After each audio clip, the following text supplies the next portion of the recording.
Hi, everyone. We have author Tanisha Collins here, and she's going to tell us a little bit about herself.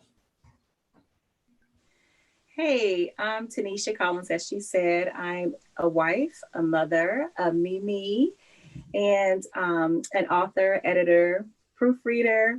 I love everything about the writing genre. I love taking strolls on the beach with my husband and just really getting the message out there about God designing sex for a husband and a wife. So glad to be with you all today. Thank Thank you for you. having me. Thanks for joining us. And how many books have you wrote? Currently, I'm at three. And are you self-published? Yes. Congratulations. Thank you. Welcome. And what inspired you to start writing?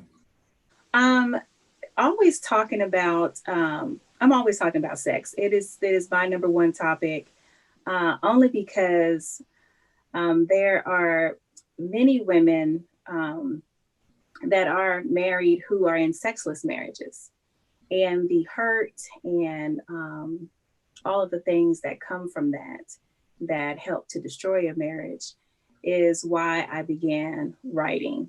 Um, Also to help the family unit in order to, to keep us together, to keep us strong.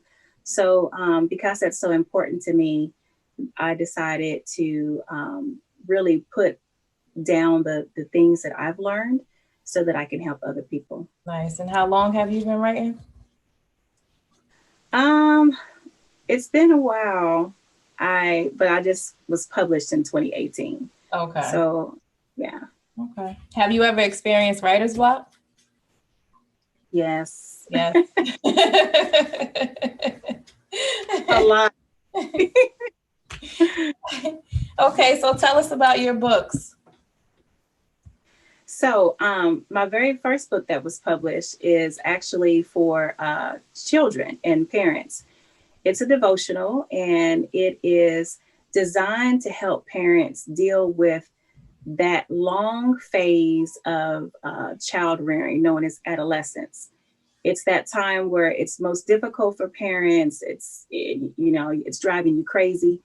And when my children, they're basically grown now, when they were in that stage, I always was like, oh my gosh, I wish I had a manual for this. So for all the parents after me, I've created a manual to help you do a couple of things. First of all, to get some sanity in your routine, to make sure that the routine is easy, to make everything as simple as possible for you. The second thing is to help parents to get through this phase without losing their hair or saying, oh my goodness, I don't like my kids, or, it doesn't have to be this awful time. It could be one of the greatest phases that you and your child experience. And then the third thing is to help you show your child how easy it is to develop a habit spending time with God. So that first devotional just walks a parent and a child, or a grandparent and a child, or a small group Bible study. It can be used, for groups, a lot of different ways. But it's very helpful in making sure that this time period from your tween on up to college is that time period where you can really devote yourself to God and develop a sweet relationship with your children. So that's the first book. And then the second book, of course, is my favorite topic, sex and marriage. And it is helping husbands and wives, as well as singles who are preparing for marriage, or those who are engaged, using it as like a tool for their with their premarital counseling. This book does not allow you to skip over premarital counseling. I want to stress that premarital counseling is so important. But it is a book just changing your mind about sex. I don't think very many people think to put God with sex, but He created it.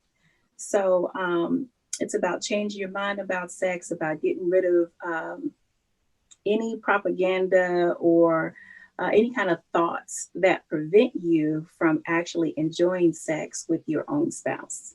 Okay. And how long did it take you to finish your second book? Um, I want to say I think it was an 8-month process. I just wanted to be sure that it was, good information in there helping couples to get it right. Okay. And how did you come up with the title for the second one? Sex and Marriage. Well, that's what it's talking about, but That's what it's talking about. It's called The Sex Dare, a married couple's 21-day guide to great sex. Um, well, I wanted the reader to know that once you finish the book, if you actually do what it says with your whole heart, if you do everything in the book, you should be having some great sex. okay. So I definitely wanted that in the title. And it was kind of like, I'm daring you, I'm challenging you to pick this book up to see, is it, are you really going to be that couple that says, we're going to do this? It's kind of a really fun, educational dare for couples. So that's how the title came about. Okay. And where can we purchase your books? So they're on Amazon, and they're also on some other online places like Kobo, Apple Books. Someone said they saw it on Walmart.com, so I'm Okay. excited about that. Thrift Books, um, Bibliotheca, and Script. So it's a couple places that you can get it online. Okay, so you can see both of those on the screen. Yep. Yeah. Thank you. Thank you. Now, are you writing another one? Yes. I have Marriage 101, The Basics of Sexy, that is on pre-sale right now. So I'm excited about that. Okay. And I love pre-sale because I'm still finishing up. I still, I think about something and I'm like, oh, I want to add that. I just want to make sure that when you read this book, you are actually getting the basics, that foundational information that you need. So I keep going back and adding. Okay. That's always Yeah. a good thing. And is there anything else that you would like to tell us about your books? I really write the books thinking about the reader.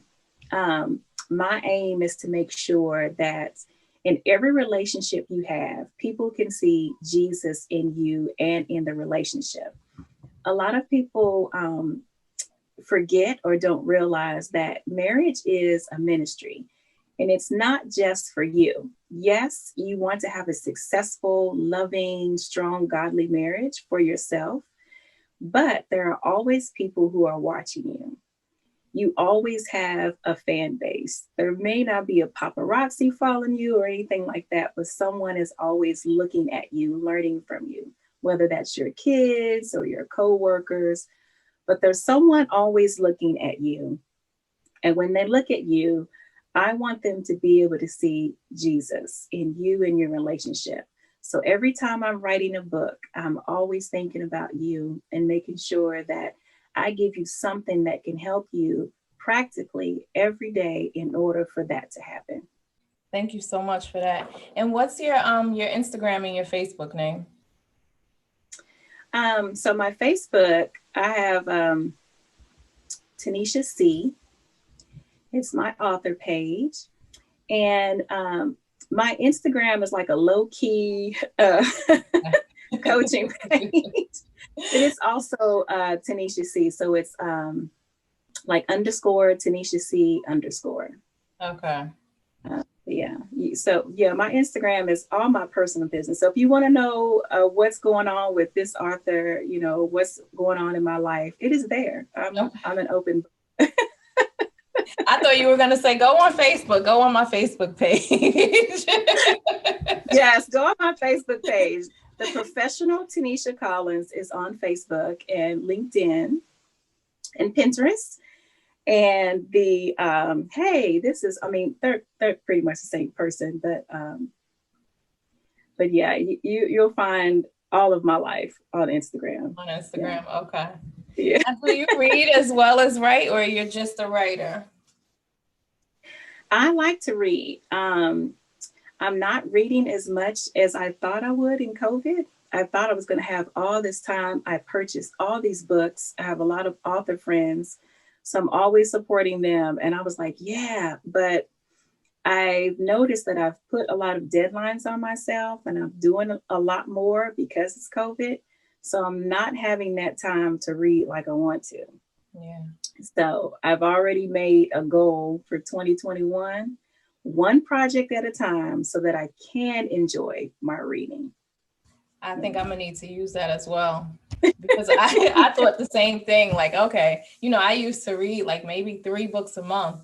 Now I'm Yeah, only down to our book selection of the month. I think because I just have right, so much going on with this, and then trying to read the books, and then the questions, and then getting the actual club meeting together. So right.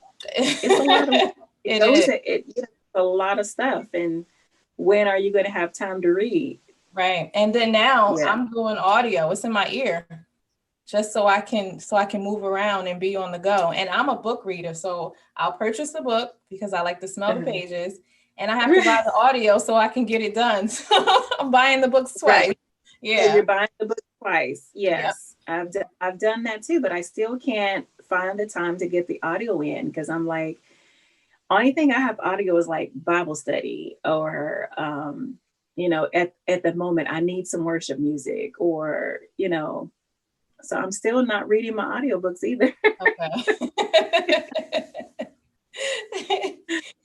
Well, thank you so much, Tanisha, for joining us. Thank All right. you. Take care.